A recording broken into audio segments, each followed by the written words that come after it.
Long rides are commonplace in cycling, and it's easy to see why.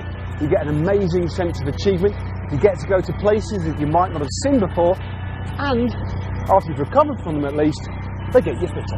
Yeah, but long rides aren't actually all that easy. It takes a degree of fitness, willpower and focus.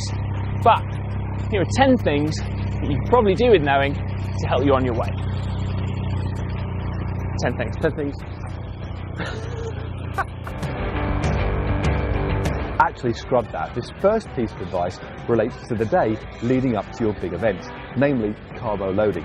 Now, carbo loading became very popular in many endurance sports in the 1990s and does have some merit.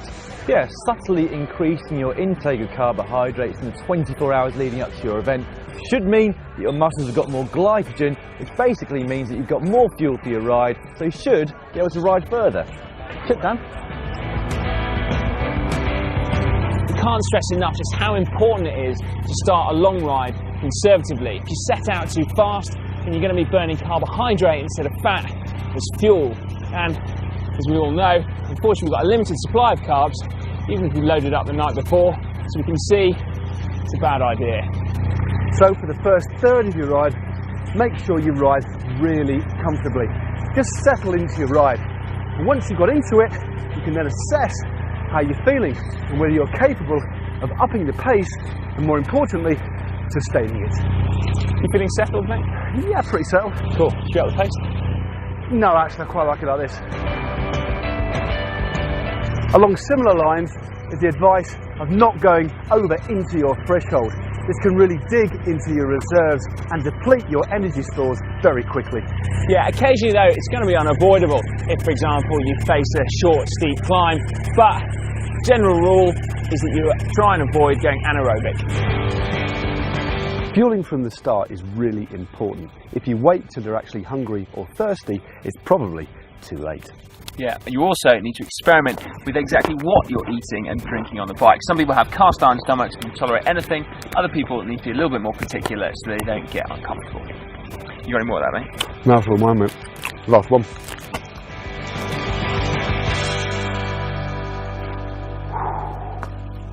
As we said at the start, mental strength and focus are a really important part of long rides. It can be hard staying motivated for hours on end. So it's a good idea to remind yourself of why you're doing it, focusing on the positives and then blocking out the negatives. Yeah, try not to think of your discomfort and the pain in your legs. Try instead to focus on what it will feel like once you've reached your ultimate goal. Tell yourself that you're feeling good. You're looking good, mate. Thanks, mate. So are you actually, mate. Thanks, I'm feeling good. Often, on a long ride, the ultimate goal of reaching the finish can feel like an eternity away. So it's a good idea to have some intermediate goals you can tick off along the way. Another positive thing on which to focus your mind.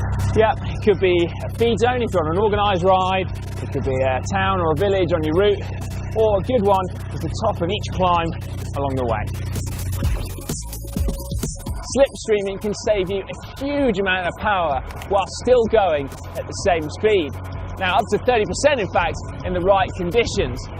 So you should really take advantage of it if you're riding with other people or particularly if you're in a mass participation ride.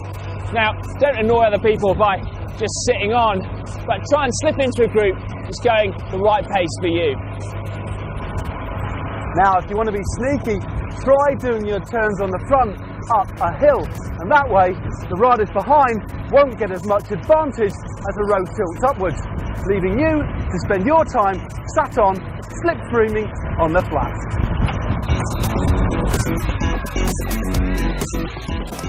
Now, you're not exactly going to be able to get very far at all on your ride if you've had a mechanical problem and you haven't got the tools to fix it. So on every ride, you need to take, at the very least, spare tubes, a multi-tool, and then, of course, a pump as well. And as well as being able to ride further, you'll also not get stuck in the wilderness. Along the same lines is the importance of dressing correctly. Heading out for a ride in cold, freezing wet conditions without the appropriate sort of clothing on is a recipe for disaster. Now, admittedly, good quality cycle clothing can be quite expensive, but it will make quite a big difference to how comfortably you can ride in a wide range of weather conditions. And if you're more comfortable, you're more likely to be able to ride further. Now, obviously one of us is not dressed for the conditions today, but you get the idea.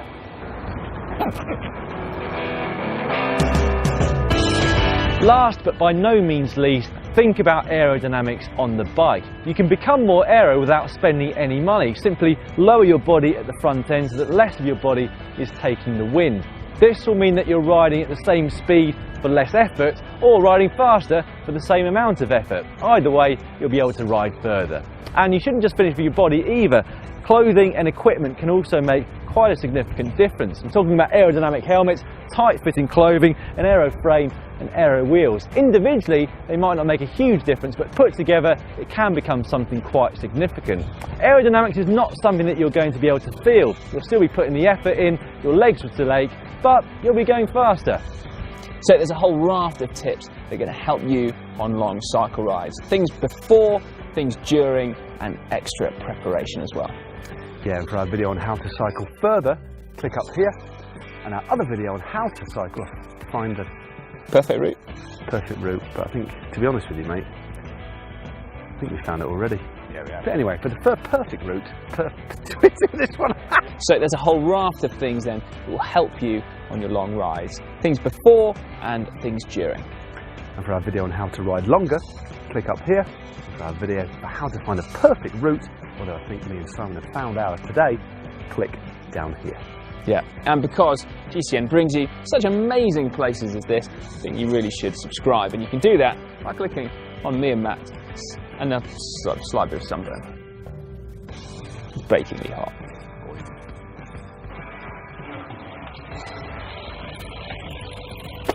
As we said at the start, it's really important